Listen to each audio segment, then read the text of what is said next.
Le ministre de la Justice, Jean-Jacques Urvoas, était ce matin à Chartres, au tribunal de Chartres, parti à la rencontre de la magistrature qui lui ont fait part du manque criant de moyens et de personnel qui rendent leur travail très difficile. On écoute tout de suite la réponse du ministre.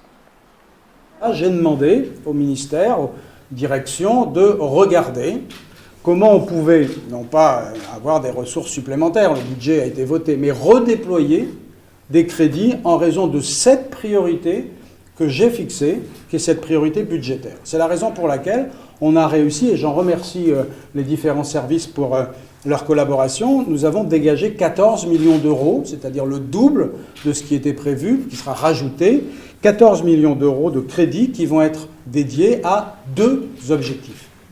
Financer les besoins des juridictions en matière de renforcement temporaire de juges, parce que je ne peux malheureusement pas faire plus, puisque la chose ne dépend pas simplement de ma seule volonté. Donc financer les besoins temporaires, des juridictions en matière de recrutement temporaire, juges de proximité, magistrats à titre temporaire, assistants de justice, on va y consacrer 8 millions jusqu'à la fin de 2016. Et puis il reste 6 millions d'euros.